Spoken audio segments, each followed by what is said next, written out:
Hey guys, hope you're doing well today. For today's video, I'll be giving you guys my updated prediction for the All Blacks team for 2022. Pretty excited to do this video, of course. You know, the last time we did film this was 1 month ago. It was halfway through the Super Rugby season, and yeah, a lot of my predictions then were obviously outdated, to say the least, as we've picked up a lot of injuries, but also a lot of players who also have picked up in form. So my prediction for this video would definitely be a lot different, to say the least. But before we do it, by the way, guys, do like this video, guys, right now if you haven't already, and definitely subscribe to the channel, guys. We're at 500 subscribers, guys, and we're looking to get the 1K. That's the overall goal for this channel. So click that red button, guys, right now if you haven't already.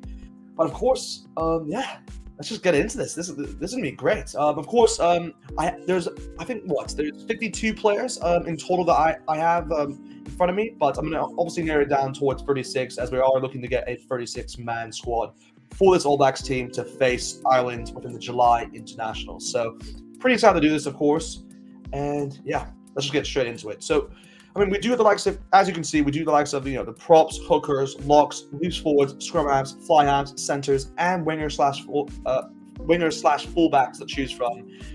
Yeah, it's gonna be tough, but yeah, you guys know the drill. You saw the previous video. Let's get right into this. So for the props, I mean, you have to split them obviously from loose head to tight head. There's 5 on each side. So for the loose head, you do the likes of George Bauer, as well as Ethan de Groot.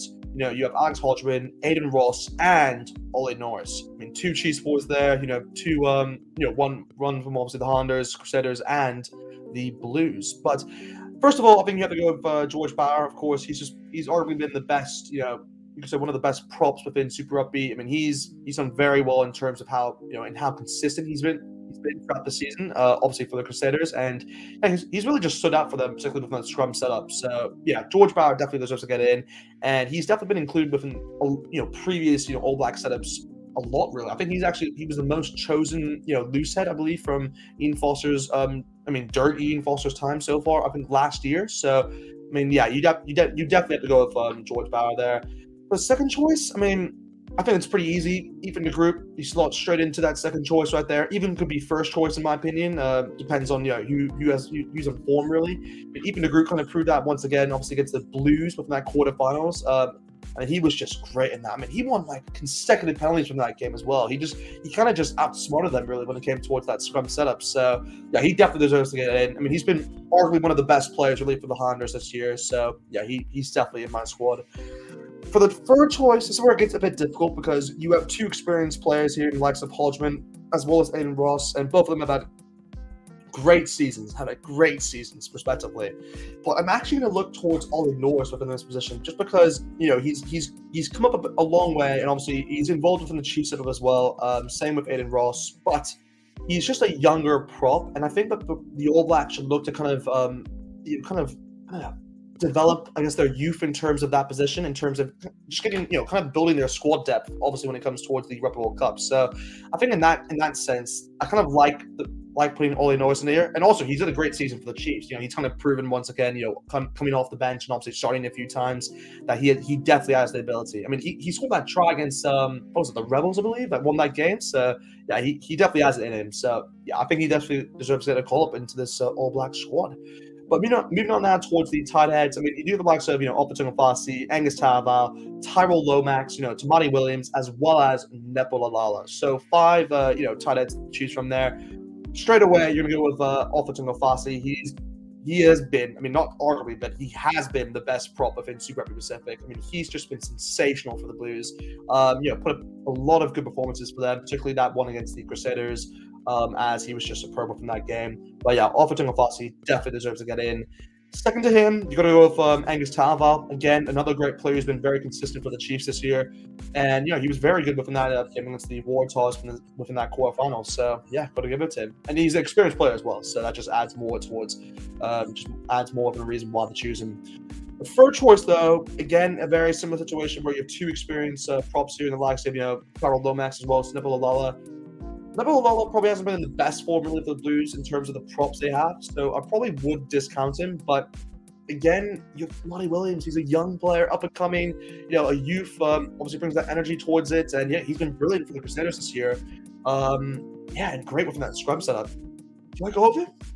See, I was looking at Tyrell Lomax, but you know what? I'm gonna go with Tamale Williams. Tamale Williams, I think he deserves to get in, and he's been great really for the Crusaders as well. Because again, similar towards Ollie Norris, he's come off the bench a few times, and obviously he has started in some games as well. So yeah, he definitely deserves to get in. And again, having Ollie Norris and Tamale Williams included within the squad definitely helps the All Blacks kind of build for the future as well. So I like that. Anyway, moving on now towards the hookers. For the hookers, again, very easy position to go by. You've got to go Cody Taylor here. Simple as, probably the first choice. I mean, is the first choice hooker for the All Blacks.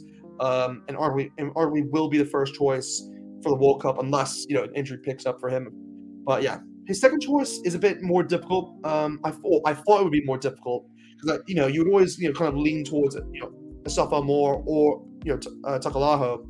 I think I have to go with Takalaho here just because he's been brilliant for the Chiefs this year. And, I mean, he's just really, shot out of the gates really in the last few games for the Chiefs. And, yeah, particularly that game against, the Waratahs again within that quarterfinal, he was just brilliant. So, yeah, you got to go with Takalaho there. Third choice, this is where it gets interesting because you do have 3 players here left with the likes of Asaf Moore, who I've mentioned, Kurt Eklund, who's arguably been the best hooker within Super Rugby this year. And then I've included Dan Coles, but he just, he's a ton of experience under his belt, but I wouldn't select him because you have to go more towards, the future in that sense. So I think I have to narrow it down towards Kurt Eklund and Asaf Moore. If I have to choose one of them, I think you're going to have to go with Asaf Moore here. I mean, I would love it to be Kurt Eklund, of course, as a Blues fan, but I just think it's more likely that Asaf Moore will be selected by Ian Foster. For the locks, of course, I mean, this is where it gets a bit difficult because you have a good selection of, locks here with the likes of Brady Retallick, Scott Barrett, Sam Whitelock, Patrick Tupoloto, Tupa Valai, and Josh Lord. So a very good selection there. I mean, one of these will have to miss out. I mean, first of all, you do with Whitelock, and probably Retallick is probably the main combination really for the All Blacks going into this series, in my opinion. Second to them, I probably have to say, Barrett. You know who's called Barrett. I mean, even though he's had a lot of sin bins this year, which hasn't been good on his record, essentially. But yeah, you gotta go with Barrett. You gotta go with him. Patrick Tupoloto, obviously coming back from a sabbatical from Japan, will be available for this series. So again, another great player, and excited to see what he can do, obviously, for the Blues next year. So he definitely deserves to get into the squad. That kind of leads it towards Tupa Valai or Josh Lord. I think this is a pretty easy decision. I'm not saying Josh Lord is not good at all, but I just think Tupa Valai is a more versatile player because he can also play 6 if you need him to, and he's just had the better season for the Chiefs, and he's started regularly for them this year. So yeah, Tupa Valai definitely slots into the lock positions. But yeah, we'll move on now towards the loose forwards for this All Blacks squad. I mean, yeah, there's a lot of players to choose from. Of course, let's just start off by saying, yeah, I haven't included Ethan Blackadder within this kind of selection just because he is injured and obviously got injured within that game against the Reds within the quarterfinal. And I believe he'll be out. Well, he's definitely going to be out for the rest of the Super Rugby for the playoffs. And I believe he will be out for the Irish series because his injury doesn't look good. But, I mean, I have included Joseph Papali'i here, guys, but his is not really in terms of an injury. It's more he has appendicitis, is what I've seen in terms of reports. So I believe he will be available in time for this, obviously for the series against the Irish. But I believe he'll only be available for the second and third test, not the first, just because of match fitness. So I have included him here, and that's the reason why he's in this one and not Ethan Blackadder. But starting off with the loose forwards, you have to go with Kira. He is going to be the number 6 really for the All Blacks up and coming for this series, and definitely in my eyes is the number 6 for the World Cup. We'll go and see what happens, of course, in the future. But he definitely deserves to get in. Second to him, I think you have to go with Shana Brazil. Again, another great player. Obviously, a good backup, obviously, towards Akira. So, yeah, that's a good option there. And with Ethan Blackadder, unfortunately, out, I think it just makes it so Shana Brazil obviously gets into his place. I mean, you have to go with Sam Cane. Again, he's like the starting choice at 7, so you've got to go with him.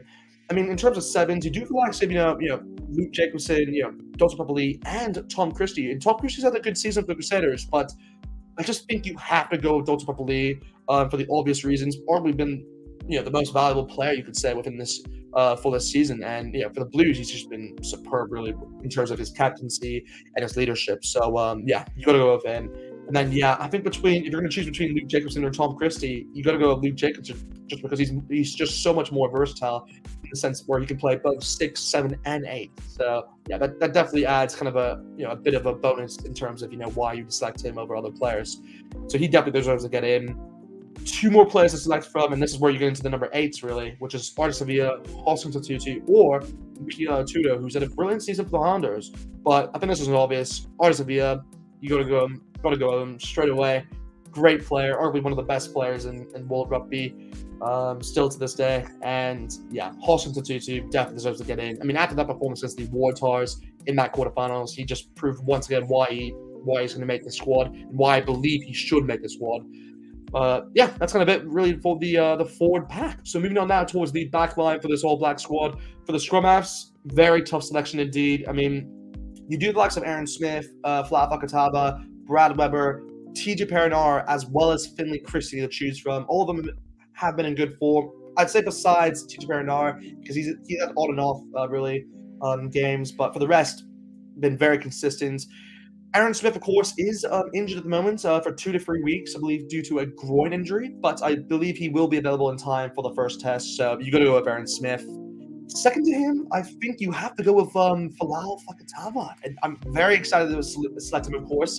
He is now officially available for this for the All Blacks after the All Blacks kind of contested his eligibility from last year. So yeah, no, glad to just put him into this team really. So and that's a good combination there, just because obviously both of them are from the Highlanders, and he would be very used to coming off the bench. And yeah, definitely the scrum half for the future in mind for the All Blacks for sure. This is where it gets tough, because I think it's really down towards Brad Weber and Finley Christie. And Finley Christie has arguably been the best scrum half, you could say, within this year. I mean, again, a lot of these Blues players will be seen as probably the best in terms of consistency. But I'm actually edge it towards Brad Weber. I mean, he was just sensational, really, against the Waratahs. Obviously, got 2 tries of his own within that game. It just proved once again how he's able to kind of sneak through defenses and kind of find that opening. So yeah, he definitely deserves to get in this squad. So moving on now towards the fly halves for this All Blacks team. I mean, I think this is obvious. Beauden Barrett and Richard Mo'unga. There's not even a debate. Those two are 100% going to be in the squad. I mean, I have included Bryn Gatland, obviously, within this kind of overall selection. And he definitely deserves the recognition, because he's had a good season for the Chiefs.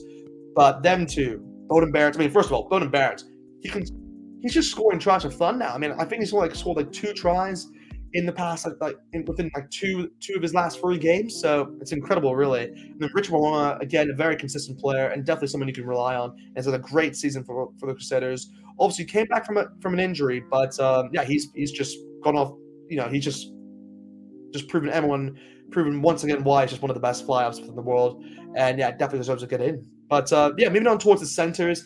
This is where it gets difficult, really, for the selection, and the same with the wingers and fullbacks, because there's a lot of players, in my eyes, well, particularly one player who can fit within both, which might kind of dictate who I select. But for the centers, I mean, you do the likes, David Havili, you have RTS, you have Quinn Tapia, you have Jack Goodhue, you have Greg Goluani, you have Alex Nankivell, you have Brennan Enor, and then you have Lester. Again, Lester's one player which you can fit within both the center positions or the winger/fullbacks.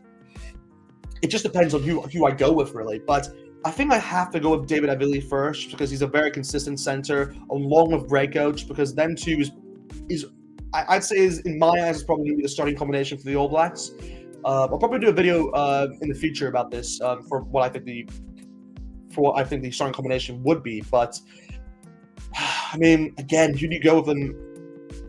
Do you go with RTS? Do you have Quinn Tapia? I mean, yeah, you go with Quinn Tapia. He's had a great season for the Chiefs, and yeah, just a young player as well, and definitely a player for the future. And Quinn Tapia, he's just great. He's just a great player, and he's just a battering ram as well. He just shoves people right out of the way, and he's great. He's actually he's definitely improved his offloading game as well this year. That's what I've seen. One of his kind of skills that he's developed this year for the Chiefs. So yeah, definitely deserves to get into the squad.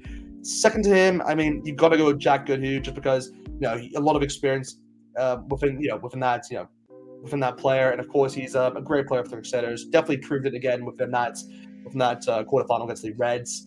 And yeah, was just instrumental towards kind of that playmaking ability and trying to finding the winners on both sides to get both of them to get a try for that game. But yeah, I mean, he's one player who I see similar to like Antoine Brown, who I wouldn't actually select just because I believe you have to move on from these types of players. But you just can't rule them out because they have so many caps, and those caps obviously include experience, and you need experience when it comes towards these series, against the Irish and obviously for the World Cup. So yeah, you got to include him.